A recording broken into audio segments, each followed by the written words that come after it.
Assalamualaikum warahmatullahi wabarakatuh. Kami dari kelompok 3 izin memaparkan tentang analisis biaya dampak pembangunan di Sangria Resort and Spa.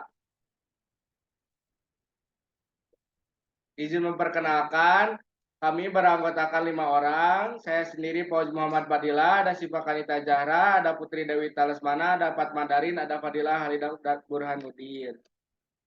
Ya, yang pertama ada gambaran umum yang mana Sangria Resort and Spa merupakan hotel yang berada dalam kategori resort dengan alamat di Jalan Hortikultura, Lembang, Jawa Barat. Luas wilayahnya ini ada 3.000 meter persegi, yang mana harga kamar yang ditawarkan itu cukup bervariasi dengan ukuran kamar dan kualitas hotel bintang 4. Nah, Sangria Hotel ini memiliki fasilitas yang memberi kepuasan kepada pelanggan. Untuk kegiatan di Sangria Resort ini terdapat kolam renang umum dan spa. Untuk ruang lingkupnya di sebelah barat perkebunan, sebelah timur permukiman, utara permukiman dan perkebunan, di sebelah selatan permukiman dan perkebunan. Untuk penggunaan lahannya yaitu lahan ladang atau dikenal dengan lahan kering. Untuk delineasi kawasan parsilnya, untuk makronya Sangria Resort ini terdapat di Kabupaten Bandung Barat, dan untuk mikronya Sangria Resort ini terdapat di Desa Jayagiri. Batas wilayah pengaruhnya yang terdampak pengaruh langsung yaitu sekitar Sangria Resortnya ada pemukiman, ada jalan, dan juga ada perdagangan dan jasa.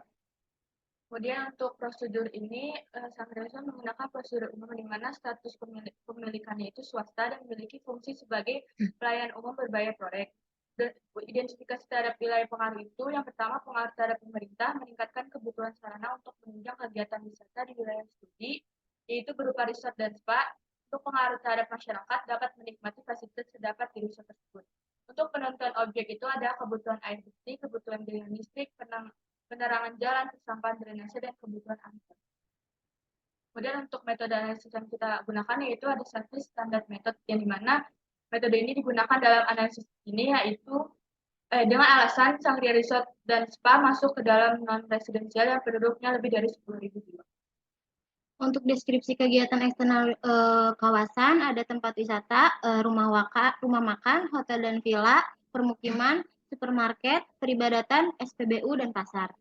Untuk eksternalitas dampak negatif, yaitu ada lingkungan karena meningkatnya jumlah kendaraan yang masuk dan keluar, intensitas polusi udara pun meningkat. Ada dampak sosial, yaitu terhadap masyarakat setempat, jumlah wisatawan dan pekerjanya menciptakan dinamika baru, budaya dan nilai-nilai tata tertib sosial untuk peningkatan kebisingannya. Di sekitarnya suara kegiatan rekreasi, hiburan dan fasilitas bisa mengganggu kegiatan masyarakat setempat. Dan yang terakhir ada peningkatan tekanan infrastruktur. Dengan kehadiran Sangria ini meningkatkan infrastruktur lokal seperti jalan, air, dan sanitasi. Peningkatan jumlah penunjang atau populasi pekerja resort dapat memerlukan penyesuaian dan perluasan infrastruktur.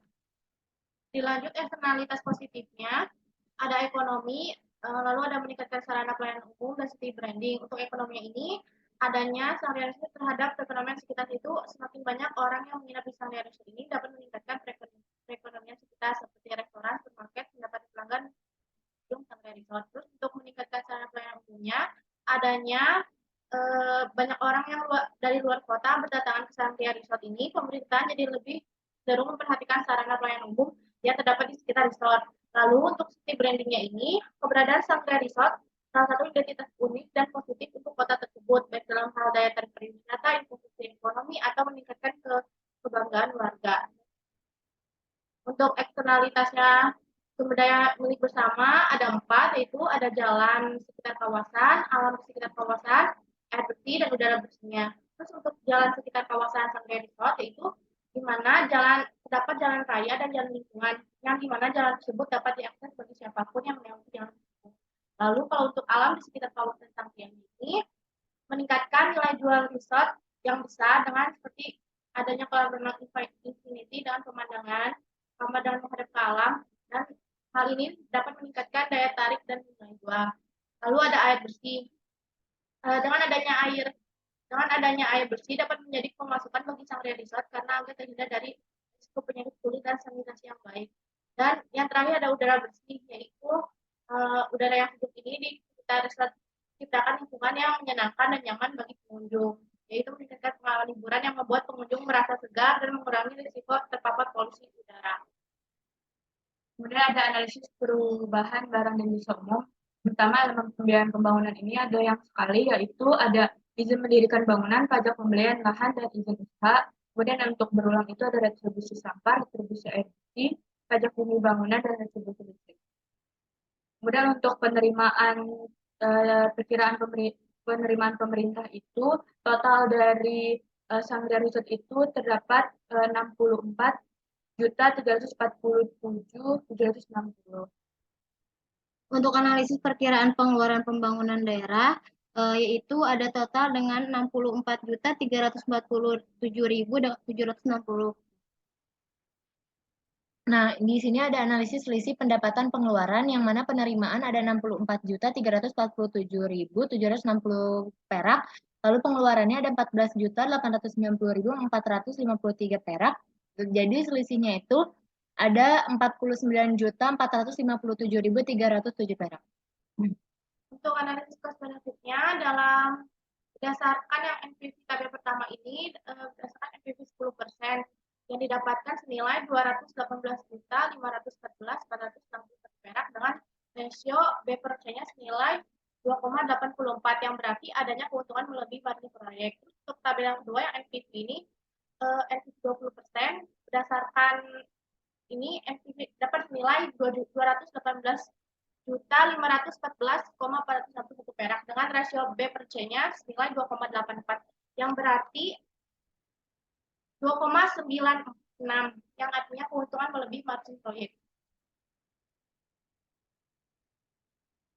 Untuk IRR-nya dia dapatkan hasil yaitu 0,347 yang artinya melebihi dari 0 dan dapat diartikan keuntungan melebihi margin proyek.